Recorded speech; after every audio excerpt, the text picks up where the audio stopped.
Comeback from behind win para sa Dallas. Galing sa 15 points ni Luka sa last quarter, si Kyrie naman ang nag-take over nung first half sa Dallas. Si Anthony Edwards naman ngayon pinagtatalunan online kung talaga bang napagod. Game 1 pa lang ng series sa West Finals. Hindi kasi naging maganda yung nilaro ni Edwards sa Game 1. Maganda yung nilaro ng Minnesota sa offense at defense, pero yung kay Edwards naging questionable. 3 points lang ang lamang sa first half ng Minnesota, 62-59. Malaki din ang nilamang ng Minnesota sa 3-point area, 11 out of 25 kontra sa 2 out of 30 ng Dallas, 33 points to 6 points. Ang Mavericks naman, 24 out of 33 sa 2-point area, 72%. Meron silang total na 56% sa field kontra sa 48 ng Minnesota. Ang nagpababa sa Dallas yung 3-point field goal nila.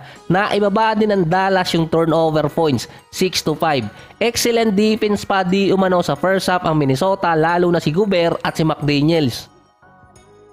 Parehas din naman na defense ang ginagawa ni McDaniel, siya yung bumabantay sa best player sa kabila. Meron siyang 19 points sa first half, 5 out of 6 sa 3-point area. Si Anthony Edwards naman 13 points. 17-7 naman ang bench ng Minnesota kontra Dallas. Sa first half, ang nagpadikit talaga ng laban na yon ay si Kyrie. 6 points per game lang siya sa first half during playoffs. Pero sa game 1, meron agad siyang 24 points. Nasa 18 points si Kyrie sa loob ng paint. Ito yung sa may free throw area o shaded lane. 9 out of 9 si Kyrie dun. Si Luka naman 14 points sa first half. Sa second quarter, scoreless noon ang Dallas sa loob ng halos 3 minuto. Pero 4-0 run lang noon ang Minnesota. Hindi sila magkaroon ng mahabang run katulad ng mga nakarang series na 10-0.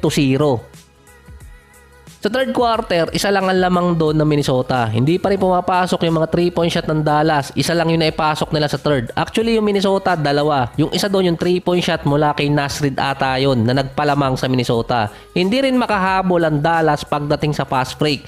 12-4. 10 points doon galing sa turnover pa. Si Anthony Edwards mostly na double team. Nilagay kasi magbabantay kay Edwards ang Dallas si Derek Jones kasi athletic. 13 points si Edwards until third quarter. Yung bench ng Minnesota lamang pa rin kontra Dallas. Si Luka nasa 4 points noong third. Sa fourth quarter, nagkaroon ng 13-0 run ng Dallas. 7 straight noon para kay Luka. Bumalik naman noon ang Minnesota. 13-0 run din. Nagmama itong si Towns. Yung dunk niya kaninang natawagan ng offensive interference dahil yung scope ng babagsakan ng bola around pa rin sa ring. Si Anthony Edwards naman, early fourth quarter pa lang pagod na kakabantay kay Kyrie. Meron naman siyang 19 points. Unusual game para sa kanya.